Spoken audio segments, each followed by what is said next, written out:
Hello again everyone, welcome back again di Bitcoin Update. Sorry teman-teman ya.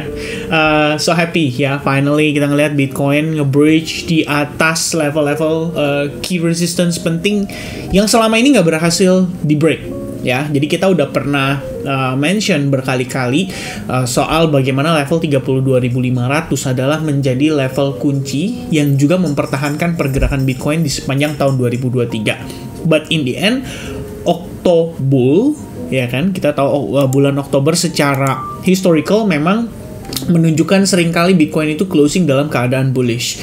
Nah, yang unik adalah pergerakan saat ini, sejauh ini, itu berbanding terbalik dengan S&P 500 dan juga Nasdaq. Ya, tentu saja ini dikarenakan sentimen yang amat sangat positif. Nah, before kita maju lebih jauh, saya pengen ngebahas hari ini tentang Bitcoin ETF Spot. Ya, ada beberapa poin penting yang mungkin teman-teman berusaha untuk cari tahu, which is saya juga lakukan, karena kita butuh memahami bahwa Bitcoin ETF Spot itu yang BlackRock saat ini sudah listing di iShares itu belum benar-benar sudah menjadi katalisnya daripada Bitcoin bullish. Jadi kita masih bisa satu kali lagi atau bahkan beberapa kali lagi ke depannya melihat Bitcoin bisa super bullish. Nanti penjelasannya seperti apa akan saya jelaskan di dalam video ini. But before kita masuk ke sana, saya pengen review sedikit soal salah satu pembahasan kita yang kita lakukan pada saat kemarin di weekly update. Ya, jadi kalau teman-teman mungkin tadi pagi ya, waktu saya posting seputar Chainlink kan udah ada yang nanya, ya kan, kok Bitcoin dong di update dan lain sebagainya gitu. Saya pikir saya nggak mau terjebak dalam situasi di mana kita malah kena fake out ya, dan saya butuh sedikit lebih banyak konfirmasi, yaitu pada daily closingnya, supaya kita bisa dapat semacam sign yang benar-benar positif bahwa Bitcoin tuh udah benar-benar siap loh untuk dia benar-benar rally lagi gitu ya. Jadi bukan cuma sekedar fake out aja, atau bukan cuma sekedar ya, naik kemudian dia turun lagi. Karena sebenarnya ekspansi range yang kita bahas di previous video weekly update itu sudah saya mention soal ekspansi range sampai ke level tersebut, dan itu ada di bagian akhir banget, yaitu di evaluasi. Jadi memang kita summary ya kan. Summary itu kayak kesimpulan atau ringkasan dari semua pembahasan saya di sini. Pada intinya saya juga mention di grup Telegram kemarin banget ya kan. Sebentar ya teman-teman, untuk make sure saja, bukan untuk make sure sih, sebenarnya untuk ngasih Isa nanti nopik hoax ya gitu kayak teman-teman ya. Nah ini saya sambil loading ya, kita sambil balik ke sini dulu. Jadi kita udah mention soal sebetulnya kalau seandainya 30.000 ngasih reaksi negatif, which is negatifnya tuh dalam tanda kutip adalah rejection untuk koreksi. Ya, kalau misalkan ada koreksi, berarti kan kita berpeluang dong untuk melihat ada potensi higher low di sana, dan ini bisa ngangkat Bitcoin untuk naik lagi, break di atas $30.000 ya. Dan rupanya kemarin banget itu udah langsung dibablas naik di atas 30.000, dan ekspansi range yang kita bahas soal 31.500 itu langsung dicapai seketika, dan itu luar biasa sekali. Nah, clue-nya sebetulnya poinnya sama seperti yang saya sampaikan lah dalam beberapa video terakhir. Selama struktur masih bullish, ya kita nggak perlu ngelawan struktur, ya kita coba untuk follow saja strukturnya. Dan kemarin walaupun kita nggak update nih di YouTube ya, tapi saya sempat tinggalin message ya buat teman-teman sekalian, bahwa kita ngelihat di sini, ini kan harga 31.700 ya, highest point-nya itu udah langsung dicapai dalam waktu 1 hari. Dan kelihatannya karena memang sentimen yang begitu positif seputar Bitcoin ETF ini akan memberikan peluang atau ruang gerak untuk Bitcoin tuh bisa bergerak lebih tinggi lagi, bahkan mungkin mengejar level $40.000 ya. Ini kalau kepercayaannya Moonboy ya, mereka akan bilang seperti itu. Dan saya ngelihat sendiri juga ya, sebenarnya kayak di previous video, ada aja sih yang masih komen kayak, kita bakal lihat Bitcoin 25.000, kita bakal lihat Bitcoin turun sampai ke 20.000 ya. Adalah orang-orang yang seperti itu, dan saran saya kalau misalkan teman-teman ngebacain komen-komen kayak gitu ya, kalian cukup fokus dengan analisa masing-masing aja. Jadi kalian punya kepercayaan sendiri, dan kalau buat saya, what I believe adalah Bitcoin as long strukturnya bullish, ikutin aja ya. Jangan coba sekali-sekali untuk teman-teman gambling gitu ya, kayak gue pengen short lah di sini, kelihatannya nih di pucuk nih, begitu di short ya memang dia turun, pada saat turun kalian ada dapat profit sebagian gitu kan, tapi in the end guys, akan jauh lebih baik kalau kalian following the structure. Jadi secara struktur ngasih lihat kita tuh apa? Oh, ini bullish, ya kan? Istilahnya higher high, higher low, higher high, higher low. Ketika strukturnya bullish, yang kita tahu adalah satu hal. Resistance tidak akan di-respect, ya. Ada resistance nempel, kalau memang dia impulsif banget, ini langsung dibablas. Ya, nggak pakai dar gitu ya. Iya, itu kan pasti kan harapan dari orang-orang yang pengen nge-sell short di harga yang paling bagus ya, which is sebenarnya nggak ada yang salah, karena sebenarnya ketika teman-teman melakukan sell short, as long kalian punya risk management dan risk tolerance yang proper, itu kalian bisa execute. Tapi kalau misalkan kita istilahnya terus-terusan percaya dengan bias bahwa ini Bitcoin bisa turun, ini Bitcoin bisa turun, nah ini jatuhnya apa? Jadi hopping. Ya, mungkin sekali kena stop loss, 2 kali kena stop loss, kalian masih fine. Tapi lama-kelamaan apa? Kalian akan memiliki sebuah habit yang nggak begitu bagus. Habitnya itu adalah malah jadi lepas stop loss. Itu pertama, ya kan? Umum sekali terjadi, karena orang berpikir, ini kan udah naik banyak nih, nggak mungkin lah dia lebih naik lagi. Akhirnya dia sell short, ya. Itu sama kayak mental ketika kita datang ke sebuah kasino, misalkan, meja judi, ya kan? Kalian lihat, misalkan, ini keluarnya kok ganjil terus ya. Nggak mungkin nih ganjil terus, ini udah 7 kali nih, pasti abis ini genap. Nah, akhirnya kalian betting, genap. Ternyata sampai 12 kali in a row itu ganjil terus. Bisa nggak kayak gitu? Bisa ya, apalagi kalau kita ngomongin notabene kasino yang sometimes kita percaya bahwa itu disetting, ya kan, apalagi kalau mainannya ya kayak begitu. Beda ceritanya kalau kalian poker, ya kan, ngadu poker face dengan orang-orang sebelah kan kayak all in ya, ternyata kartunya ampas gitu kan. Ya itu bisa juga teman-teman, tapi maksudnya bukan itu ya, tidak bisa disetting lah kalau itu ya. Nah, jadi berbicara soal Bitcoin sendiri, targetnya langsung tercapai, kemudian sudah valid ya, ekspansi range yang kita mention. Buat saya yang unexpected adalah tidak ada proper retracement. Dan rupanya triggernya itu adalah karena news dan sentimen, balik lagi yang kita bahas pada saat live streaming dan juga weekly update sebelumnya, bahwa semenjak Bitcoin ETF spot ya, yang dimention oleh, sebentar saya sampai tunjukin teman-teman ya. Yang ini loh teman-teman, kalau misalkan masih ingat ya, kita udah sempat ngebahas soal ini. Dan kalau kalian mau lihat yang ini, nanti akan saya post di Twitter. Biasanya kalau kalian ke Twitter itu bisa ngelihat ya, ada penjelasan yang saya berikan. Dan saya track banget semua prosesnya sepanjang tahun 2023 ini, supaya kita bisa benar-benar tahu nih prosesnya Bitcoin tuh sampai mana.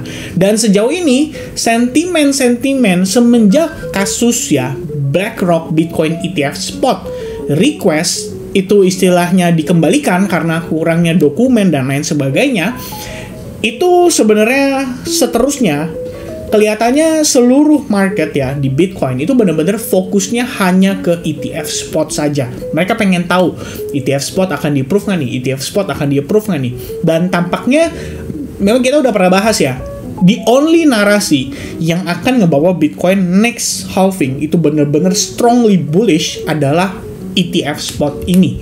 Mengapa demikian? Karena ketika ETF spot di-approve, itu akan membuka gerbang untuk institutional dan pemain-pemain yang lebih besar lagi. Nggak cuman Elon Musk ya. Kalau Elon Musk kan individual ya, dia percaya bahwa Bitcoin bagus gitu loh ya, individual. Tapi kalau kita ngomongin institutional, itu berarti bank-bank besar, kemudian hedge fund besar, kemudian investor-investor besar ya, mereka akan masuk dan merembes ke market Bitcoin ya. Sorry, saya bilang dulu apa adanya teman-teman ya, karena Bitcoin ETF spot, tanda kutip Bitcoin ya, Bitcoinnya dulu nanti yang bakal ngembang banget signifikan tuh ya, menuju ke next bull run. Dan seperti biasa memang prosesnya, kalau misalkan next bull run sebelum-sebelumnya, Bitcoin dulu yang dipump, kemudian menyusul Ethereum, baru kemudian altcoins. Ya, alternative coins yang kalian mungkin pegang, kayak misalkan kalian percaya dengan Matic, kalian percaya dengan Solana, kalian percaya dengan Polkadot, ya kan? Itu koin-koin, ya, Arbitrum dan kawan-kawannya baru akan ngepump agak di akhir-akhir, menjelang the end of the bull run. Itu aja, teman-teman. By process, ya. Itu yang perlu kita take note. Dan sampai dengan saat ini, ETF spot bener-bener hot banget. Alright? Nah, kita lanjut sedikit. Jadi soal bagaimana terakhir ya, kita sempat nge-response soal kondisi pergerakan tersebut. Buat saya simple ya, kalian lihat aja selama struktur time frame 1 jam. 1 jam loh, kita nggak bilang 4 jam, kita nggak bilang daily. 1 jam aja cukup. Selama strukturnya masih bullish, jangan dilawan ya. Kita tahu walaupun indikatornya udah overbought lah, indikator udah divergence lah, tetap aja kalau misalkan memang karena sentimen dan struktur serta trennya kuat, itu market akan terus nanjak. Jadi buat saya simpelnya adalah be safe dan jangan melawan tren atau melawan arus ya. Technically kemarin kita ngelakuin live streaming lagi ya. Kita ada live session sama teman-teman di Advance Group. Yang kita cari opportunity-nya bukan short, kita cari semuanya long. Ya, kita cari opsi-opsi untuk melakukan long. Karena memang sejauh ini, secara price action, Bitcoin menunjukkan strukturnya masih bullish. Itu saja yang menjadi the only reason kita mencari alternatif untuk long. Ya, opsi itu ada pada beberapa coin, dan salah satu yang performnya cukup baik itu adalah Polkadot.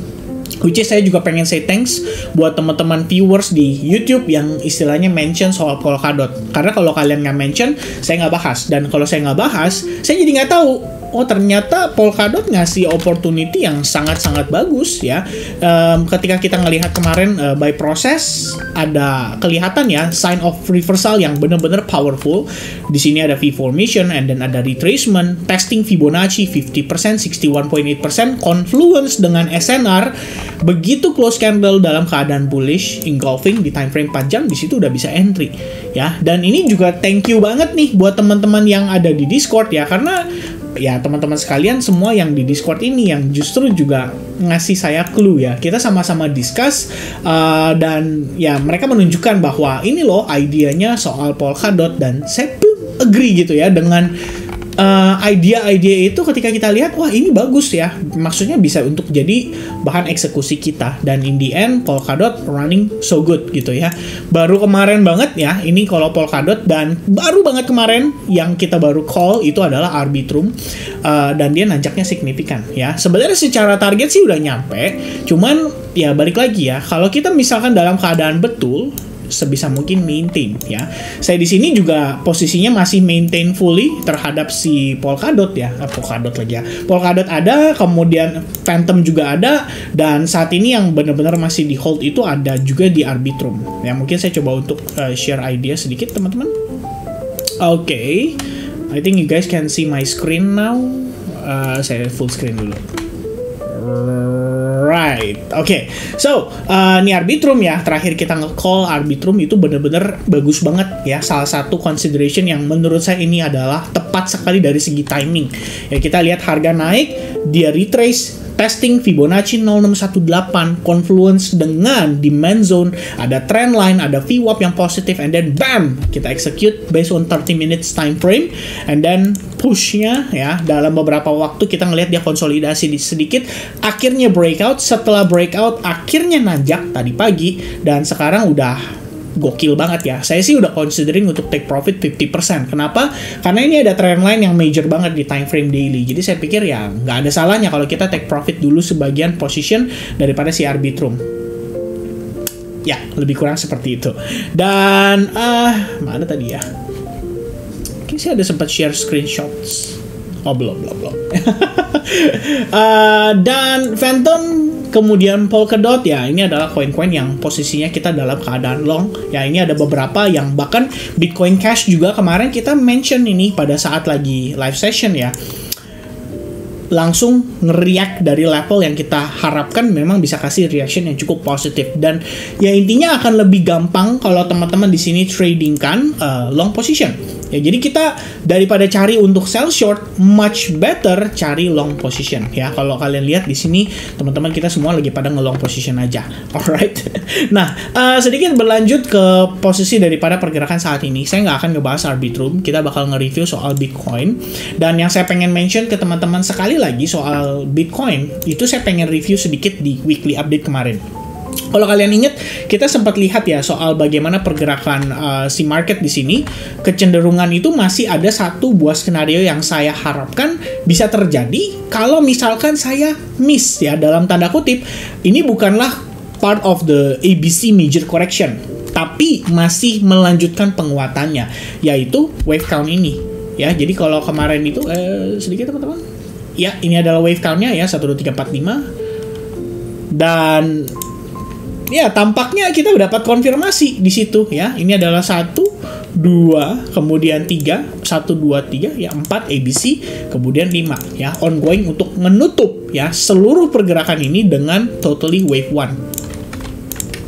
Ya ibaratnya kayak gini teman-teman ya. Ini adalah wave 1 warna putih. Nah, ya ini adalah wave 1. Ya sampai mana? Ya karena dia kan kelihatannya time frame daily udah bagus ya. Dia closing di atas resistance yang major banget yaitu 31500. Maka sebetulnya ini kalau kita lihat dari weekly, dia confirm juga nih closing di atas ini. Ini udah bagus banget ya. Udah pakai bagus banget. Nah, tadi saya sempat mention kan di awal sebuah katalis yang bisa ngebangunkan Bitcoin itu benar-benar super rally atau signifikan, yaitu soal BlackRock ETF spot ini ya. Ini sebenarnya kalau misalkan teman-teman berpikir bahwa ini sudah di-approve, belum ya teman-teman sekalian. Ini barulah proses. Jadi si BlackRock itu punya produk, dia harus ajukan dulu atau listing dulu di yang namanya DTCC, yaitu Depository Trust and Clearing Corporation.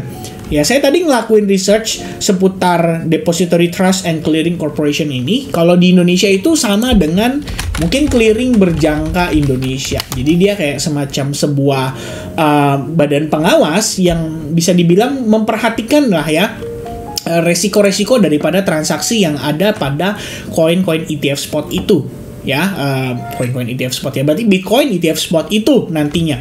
Jadi yang diawasi itu adalah soal penyimpanan aset, kemudian proses transaksi, risk management dan data processing ya yang dari DTCC lakukan. Dan ini tentu saja adalah sebuah proses untuk menunjukkan bahwa BlackRock itu serius dalam mengerjakan Bitcoin ETF spot. Mungkin ini adalah part of the process before SEC pada akhirnya memberikan approval terhadap Bitcoin ETF spot. Makanya di sini dijelaskan bahwa ini adalah baru sign positif aja, belum benar-benar di-approve.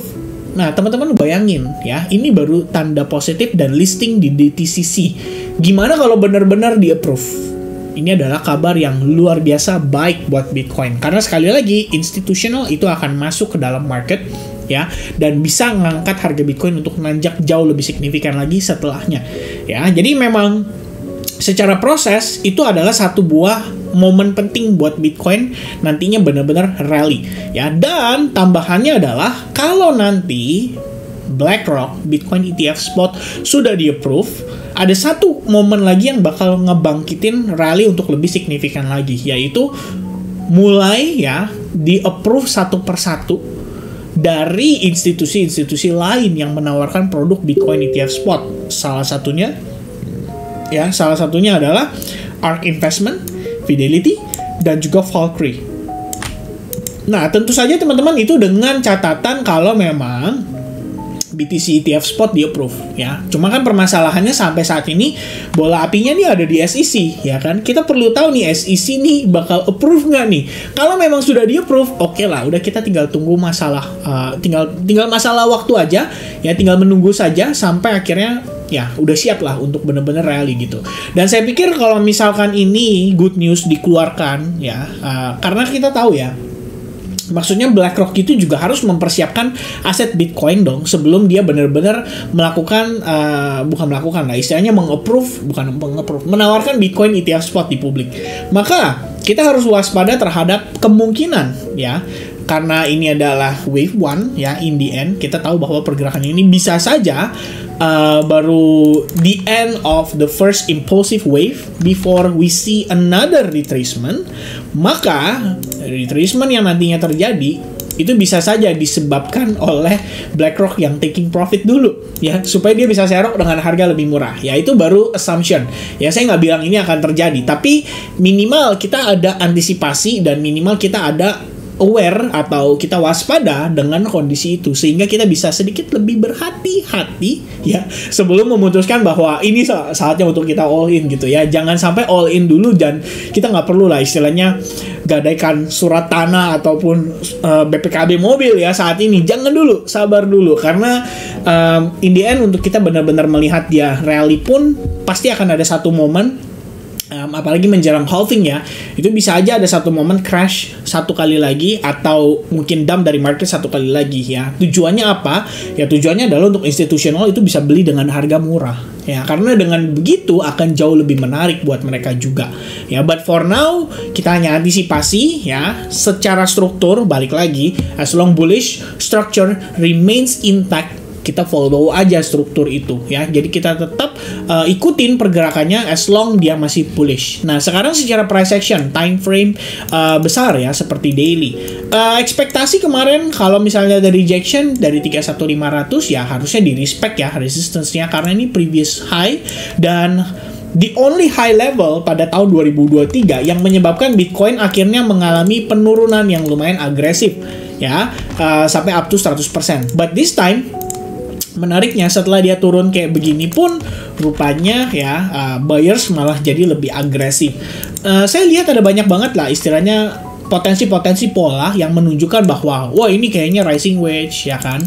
Kemudian kalau di time frame weekly-nya orang lihat ini sebagai head and shoulders ya. But I think most of that pattern itu invalidate ya, invalidate. Dan once again ya selama struktur masih bullish ya, ever since kita ngebahas soal struktur di sini mengalami reversal, I think Bitcoin nggak bearish sama sekali ya. Kita ngelihat di sini bahwa naik kemudian dia retrace ya kan. Retrace-nya berapa sih golden ratio, atau mungkin kita tambahkan Fibo 50% ya, 50% retracement udah nanjak ya. Ini saya hapus, kemudian dia create higher high. This time ya a little bit lower, tapi dia nyampe ke 071, 0618, react dari level 071 ya. Ini kalau kalian lihat ya, kenapa warna biru satu-satunya warna biru, karena saya pikir ini adalah key Fibonacci level khusus untuk si Bitcoin ataupun crypto market ya. Kalau 0618 orang bilang golden ratio, tapi kalau untuk Bitcoin dan crypto kadang-kadang mereka suka overextend, that's why saya tambahin 0,71. Nah,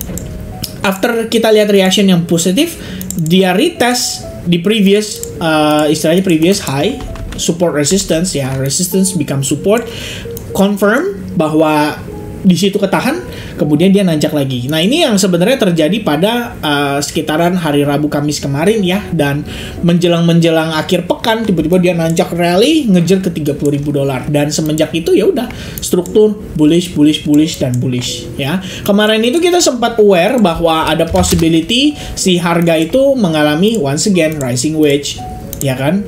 Begitu break dari rising wedge, ternyata dia cuma konsolidasi sesaat saja ya, sedikit liquidity sweep di bawah sini ya. Jadi kayak semacam ya sweeping stop loss, and then buyersnya jadi exit duluan dari market, dan harganya boom nanjak rally lagi ya. Kalau kita lihat rally, consolidate a bit, and then boom rally lagi ya. Jadi kita ngelihat nih saat ini itu nggak ada proper retracement sama sekali loh untuk market ya guys.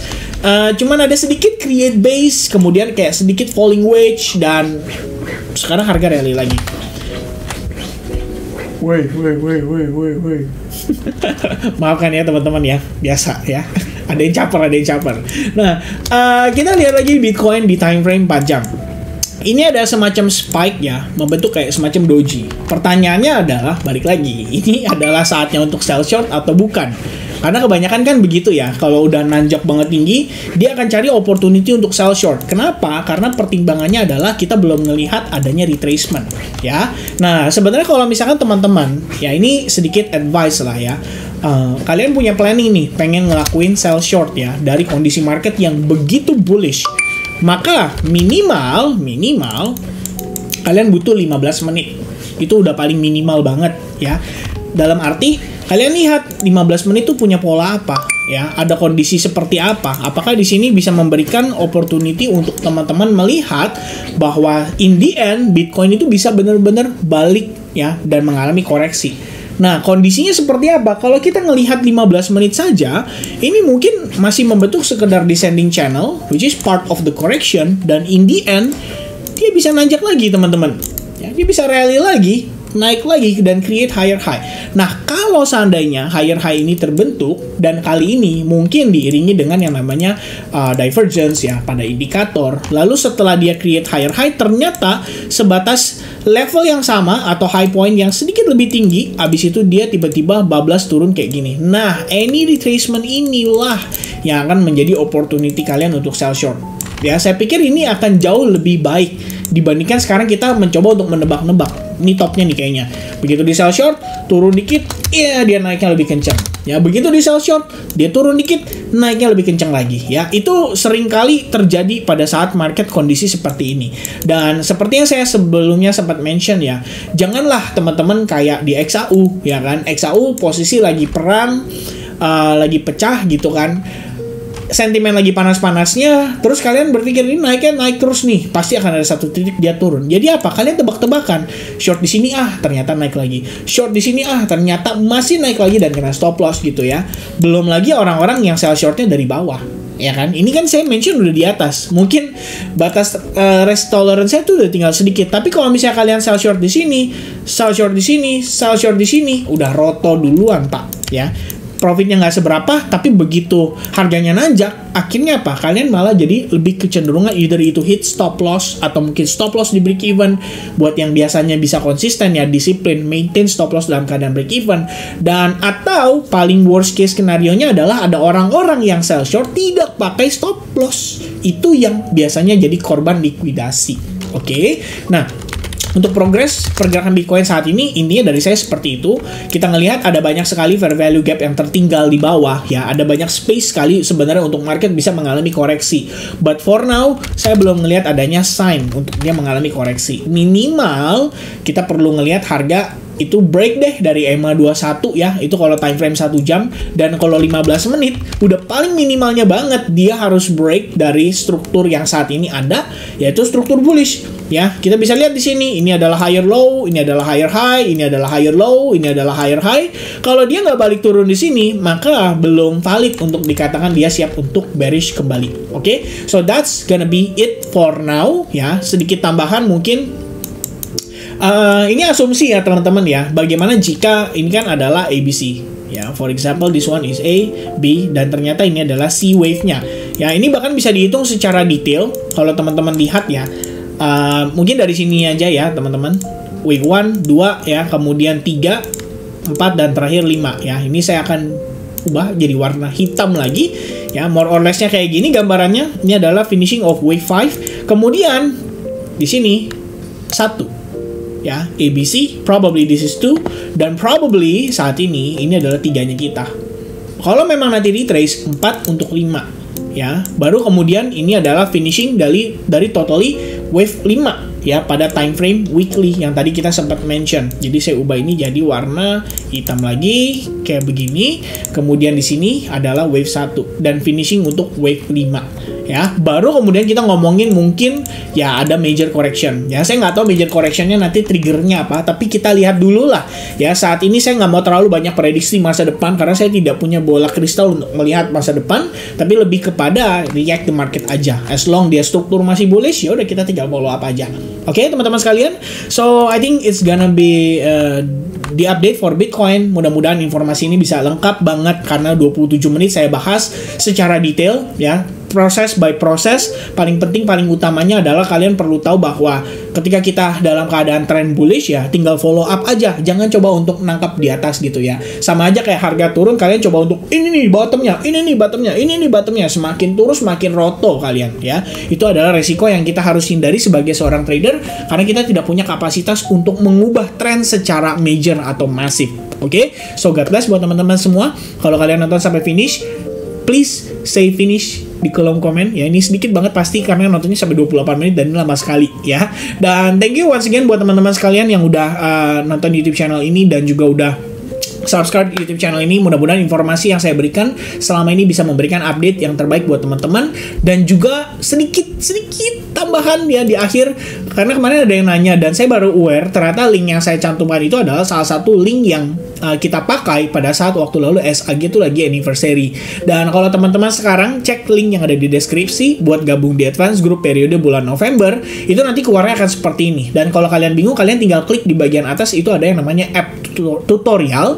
Nah, di sini ada explanation atau penjelasan cara untuk registrasinya ya. Di sini videonya cepat-cepat aja kok, kurang dari 1 menit atau paling lama ya mungkin 1 menit 40 detik gitu ya. Jadi kalian bisa lihat dari sana dan bisa ada panduannya ya. Itu saja, mungkin tinggal diklik ya, let's get started, and then nanti kalian akan bisa diarahkan untuk selamat datang di video. Iya, pencet teman-teman ya. Nanti kalian bisa lihat di website itulah ya lebih kurangnya. So once again, thank you very much, and I'll see you guys again in the next update for altcoins dan Bitcoin malam hari ini. Cheers guys, bye bye.